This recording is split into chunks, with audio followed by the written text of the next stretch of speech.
Firstly, you should be aware that there is an ongoing war between the Turkish security forces and the Kurdistan Workers' Party's PKK guerrillas. People are being killed on the streets by unidentified murderers, and none of them was identified or arrested. Therefore, it is really risky and dangerous to travel in Kurdistan. There is a strong possibility that security forces will arrest or detain you if they see your travel visa issued by a Kurdish organization. Therefore, you should not show your visa to any Turkish official. This had been a scary week, and now our bus had just been stopped by Turkish police. Everyone out, we're going to search your baggage. The uniformed Turkish officer was coming along the line. He would soon reach my baggage. Stuffed inside my sleeping bag cover was my safe passage document issued by the outlawed Kurds. If the Turks found it, we were finished. I had to do something now. Quickly looking to see if anyone was watching me, I put my hand inside the cover of the sleeping bag, pulled out that document, and then I stuffed it behind my belt, behind the back of my trousers. Then I looked up and I found that someone was watching.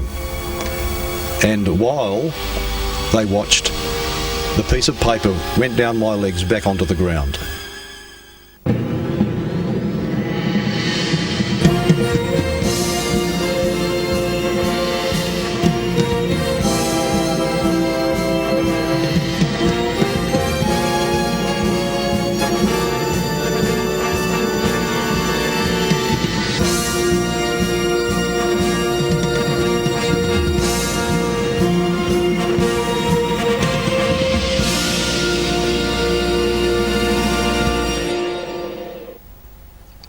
Place names, friends, are a record of history, and according to the place names in this area of eastern Turkey, the survivors from the Ark settled down here in a place which now takes the name the Valley of Eight, and more specifically the place of Eight. We look down now from the mountains of Ararat, very close to the Ark site, into the Valley of Eight. It's a wide, beautiful valley.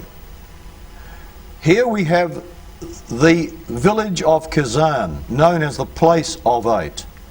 The village people tell us that they don't know how that name arrived, but it's a name that has existed from time immemorial. As you can see, this is wild, dramatic country. Very beautiful. Ron Wyatt came down to this village to explore. Across the road from the village were some very old deserted relics. You'll notice that the village down here has a road going past, and across the road there were some animal pens. There is the remains of an old house here, plus 2 grave markers and another building. And behind is a hill shaped like a cup facing you, with an altar, a giant altar across. Ron's 2 sons went exploring with him. "This looks like a grave marker," one of them said. "There's another here," exclaimed Ronnie, "lying on the ground in front of it. These must be grave markers." Ron had his camera running, and the inscriptions were unmistakable. But this they never expected, yet here it was in front of them. They didn't expect to be so favoured. It was happening. One discovery after another. A sequence of discoveries so breathtakingly rapid, Ron's mind was whirling. He had to mentally pinch himself. Could all this be true? Yes, the iconographs identified the graves. If the inscription meant anything, then what they had stumbled upon was, probably, dare they say it, the first post-flood grave markers on this planet. The 2 grave markers have the 8 cross symbols of Noah and his family above an ancient petrograph portrayal of one man's death on one marker and that of his wife on the other. And these grave markers were in the very front of an ancient stone house in the Place of Eight. Below the rainbow, associated with the flood account, on the left was the crest of a wave, and atop the wave a boat. To To the right of this were 8 stick characters. It was clear who they were: 2 older figures, male and female, accompanied by 3 smaller men and 3 women. Now, according to Genesis, the 8 human survivors of the great flood were Noah and his wife, their 3 sons, Shem, Ham and Japheth, and their sons' wives. Now, you'll notice something about the inscription. The woman had her head bowed. She was half crouching, her eyes were closed, and the other 7 are walking away from her. This lady had died. She must have been the first of them to go. Now, although we can't be certain, I think there could be evidence that Mrs. Noah's skin was more brown than this. The other grave marker bore the inscription of the man in death and the other 6 persons walking away from him. Here in the village of Kazan, there was a wall beside the village and faced with tiles. Along the wall there were pictures. I can't show these to you today because they have since been dismantled. But the first tile depicted animals entering the boat, depicted 8 people, other faces around, the ark riding on a wave, and then a God with water flowing from him at his feet. 8 people under a rainbow. Now, all of this was eventually broken up to be sold to tourists by the local village people after Ron had discovered it and found its significance. 1 tile ended up in a local villager's house. Let me ask, could you keep such a discovery secret? Ron was exploding. He wanted to shout it to the world. "That's incredible," gasped his colleague. "Simply incredible." The man was an Ark Search colleague. "Ron, I must see this." And trembling with excitement, Ron drove the man out to the village of Kazan. You might call Ron naive. He trusted that his friend would feel the same awe that had moved him. A reverence, if you like. Mehmet, the village mayor, looked both ways down the street, then yanked the visitor inside. The pact was sealed with a drink, and the visitor crept into the darkness and sped off with no lights. Within hours, the 2 graves were dug up. Several weeks later, the Turkish authorities contacted Ron. "Mr. Wyatt, do you know who could have done this thing?" These graves had contents which had been sold on the black market. In fact, one item was a bodice. The lady who was buried had this beautiful bodice round her waist with large stones, and it fetched $75 million on the Istanbul black market. Since then, the Turkish authorities have actually retrieved the sarcophagus, the coffin, from inside. It's now lying in a back room of the Ankara Museum, and it's of polished granite, 18 feet long. Now, I don't believe that this woman was that long, but we do believe these people were big. And possibly she was 12 feet or more. We've found much evidence in this area and around the world of 12-foot giants. As a matter of fact, before the flood, the Bible says people were giants, and they lived much longer in the special conditions that were changed after the flood. Recently I was out in Rotuma, an island in the Pacific, and out there are huge graves, and it's believed that 12-foot giants once lived on that island.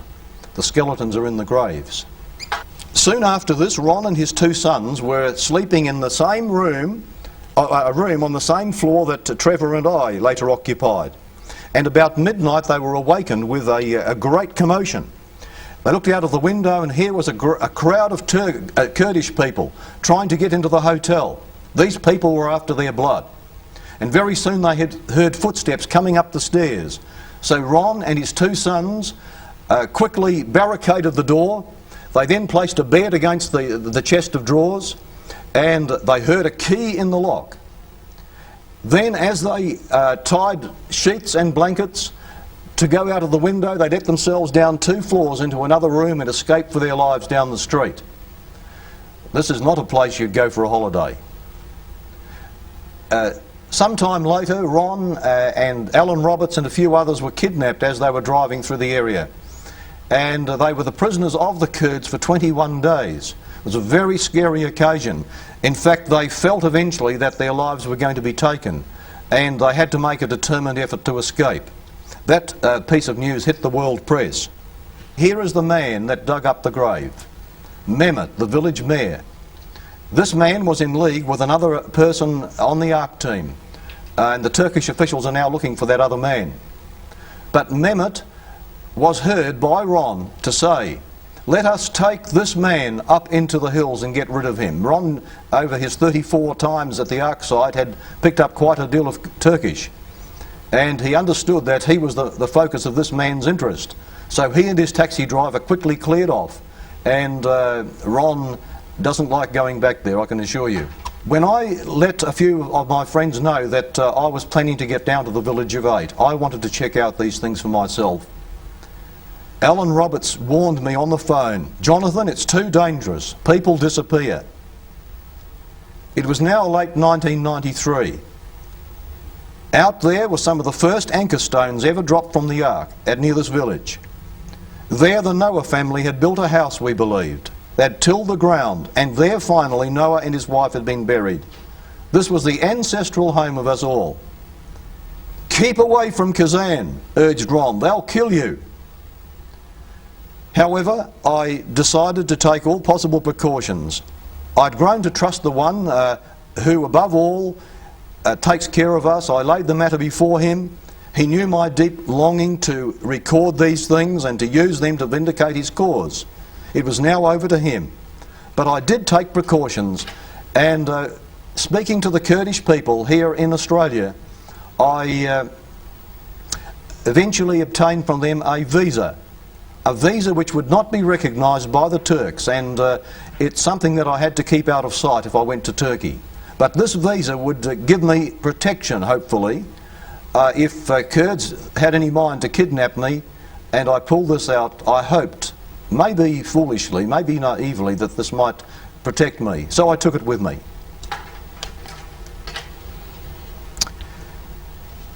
Meanwhile, Ron warned me. He said, don't stay overnight in Debayazid. This is the hotel where we were attacked by that group of people and had to escape. He said, when you fly into Turkey, into Istanbul, you fly across to a town here called Erzurum. At Erzurum there'll be a taxi driver who you can trust. He's a tall man, and when you find him in the crowd, make a pact with him and he will wake you up at 3 o'clock in the morning, and he'll drive you each day to the Ark site, back and forth, about a 5-hour journey. Don't by any means stay here overnight. And above all, don't go out to the village of Kazan. Even that taxi driver won't take you. He was with me when they wanted to kill me, and they would have killed him too. So as I made the trip into Turkey, I came off the plane here at Erzurum. I found the taxi driver, the tall grey-haired man. He said, I'll be with you shortly. And meanwhile, I waited. Very soon the crowd disappeared, and he was nowhere in sight. And in this town of 300,000 people, I felt sure I had lost him forever. So I said to my colleague Trevor, we're going to have to get here without this man. We can't trust anybody else to wake us up at 3 o'clock in the morning and take us to the Ark site each day. So the only safe thing is to go by bus and stay at Debayazid at the hotel where we're close to the Ark site, and we'll find some local way of getting there. So I went to the tourist bureau in Erzurum and I said, can you give me a road map of this area? They looked at me sideways, and shortly after that 2 big detectives came round to the hotel to look at our passports. We were asking for a road map in what was a war area. So there was not much hope of us getting that map. We took the bus, and the only way to go was by bus now. We felt we would find ourselves a man to take us up to the Ark site, a Kurdish man who knew the tracks well. So we took the little old bus across to the town of Debayazid, a 5-hour journey. And near Debayazid the hills rise up here, and behind those hills, just about 5 kilometres up from here, is where the Ark site is. The town is down this way.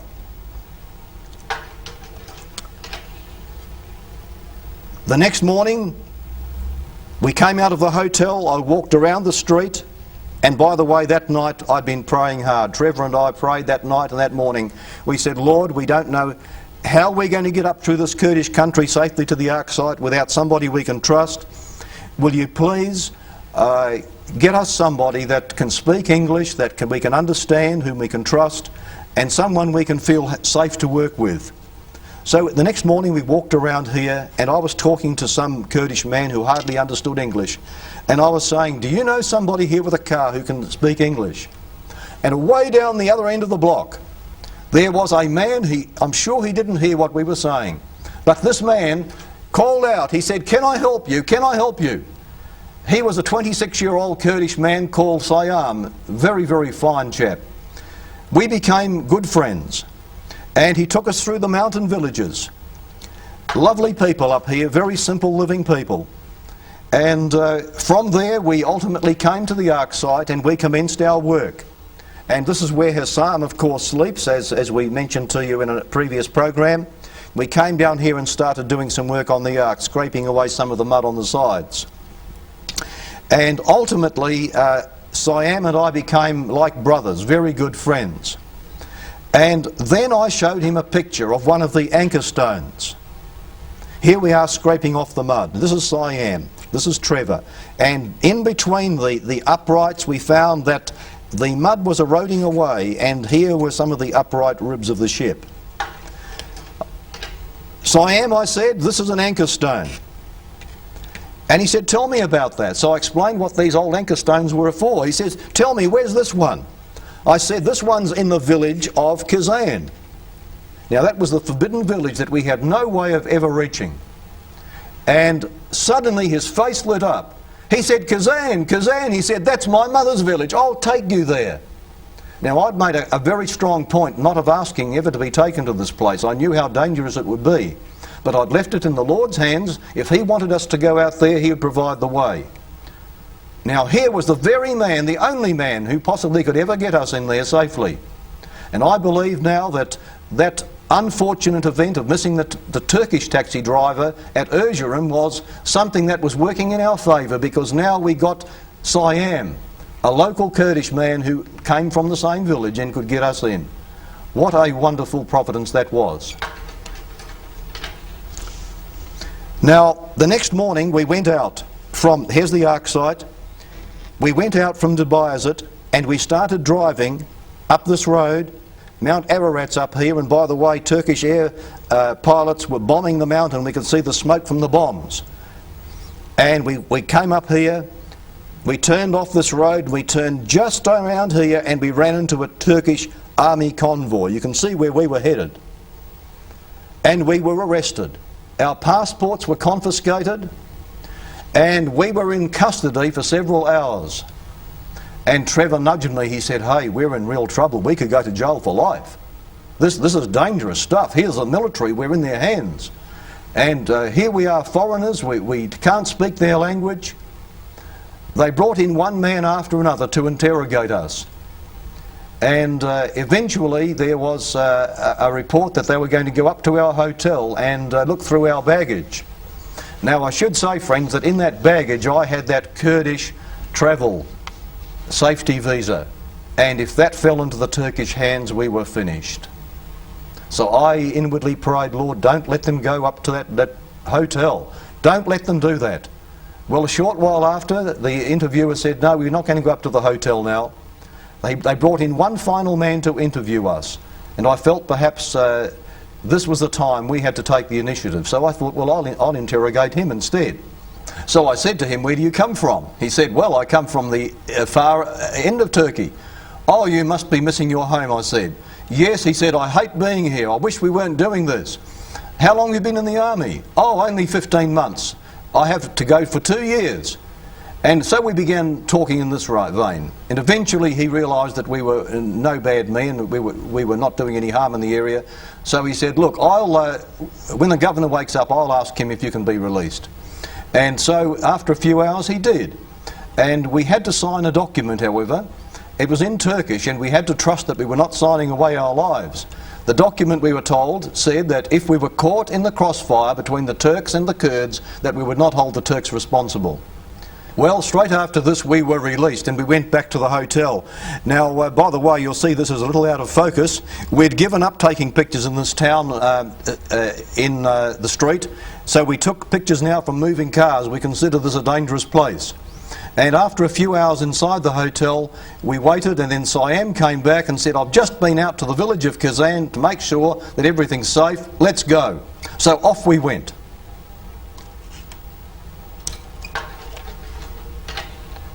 Here is the village, and we came in here, and on the way through, Siam stopped to pick up a man who introduced himself as the village chief. I looked at him and shuddered, and Trevor nudged me. This man looks sinister, doesn't he? The man gave another name, but he was Mehmet, the man against whom Ron had warned me. This was his deputy, and here's Siam, my dear Kurdish friend. The chief and his deputy took us up into the village, and they examined some of the anchor stones with us. Here's Siam in front of it. The village children began to take an interest after a little while, and we went up to an old cemetery where several anchor stones were still there, and they had been put up as tombstones, although originally they were the anchor stones similar to the others. Then after a little while of this, we went across to a hill about 2 kilometres to the west. Here we began walking, looking for more evidence and relics. There's the village back there, and here we come up the other hill. Now you'll notice holes in the ground here, and when I inquired why these holes were here, I found out that the village people had been digging up graves all around the valley, because since they had dug up Mrs. Noah's grave and found something, they were expecting they'd find treasure all over the place. And these people were notorious robbers. This village was not a good village. You won't see this very clearly on here, but there's a representation of the ark on this big stone. And here is an altar. The head was placed in here for the killing of animals. Now for an hour, Mehmet and another guided us over this valley of 8 to anchor stones, altars and inscriptions. But friends, my eyes were kept scanning for the spot I had really come to see. I wanted to see the grave sites, the sites of the old house, and so on. But at the hilltop here, we examined another one of the big anchor stones that was lying on the top, and I believe this had been dropped when the boat came over in a gentle arc up to the hills beyond, and these were lying in a fairly curving line up to the site. You'll notice that the hole has been broken off here. The hole is there, but the top of the stone has been broken off. Now we began to go back down the valley toward the village of Kazan. My eyes were being peeled, but I didn't want the Mehmet to know that I was looking for something else. We returned from that western hill, and back near the village itself, our hosts were knocking out stones from a wall to show us an old inscription. And Mehmet, by the way, brought out a book by David Fassold, a former member of the team. And he was very proud about this book because it had his own photograph in. And this book by David Fassold spoke a lot about the anchor stones. David, by the way, was a marine expert who had been working on the site.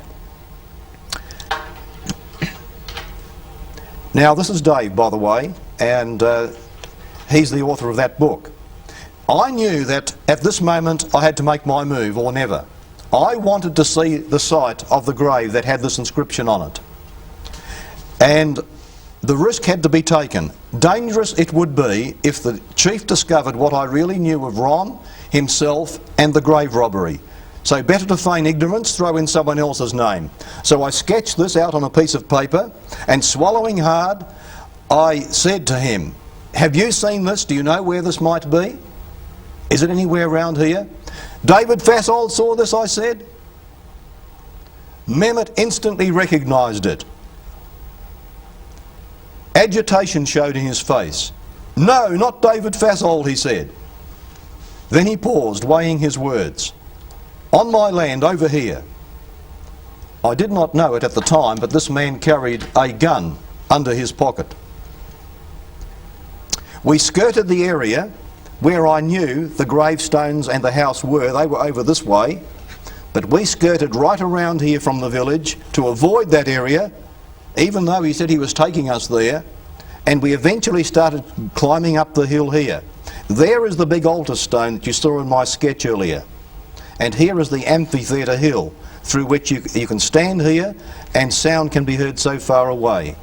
And perhaps the old patriarch stood here by the altar, and his descendants came and assembled from time to time when an animal sacrifice was made. Anyway, up on the hill we came up to this altar, and we just kept on going. It's a 12-foot altar, by the way, with a step halfway up it.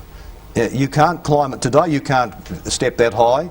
You would have to be a 12-foot man to step on and then get to the top of it.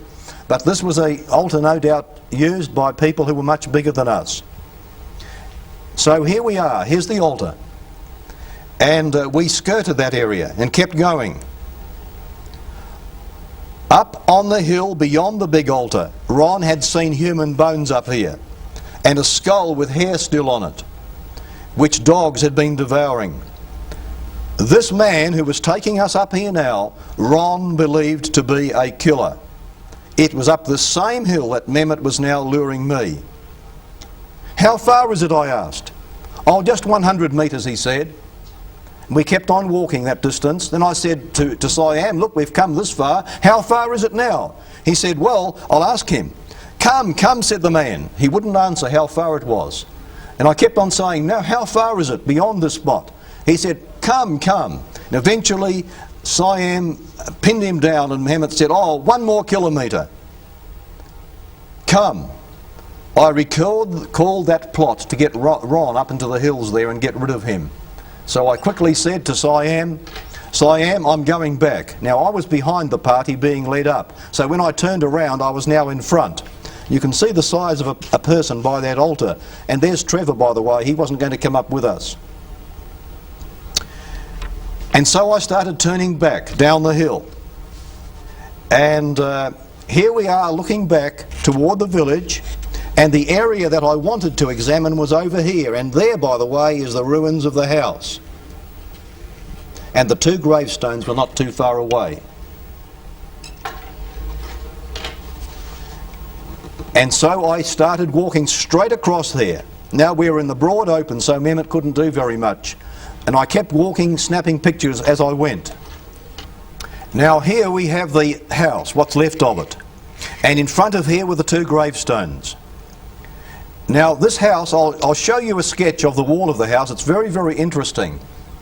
The house was made of stone, and the window from the interior widened out as it went through that 3 feet of wall.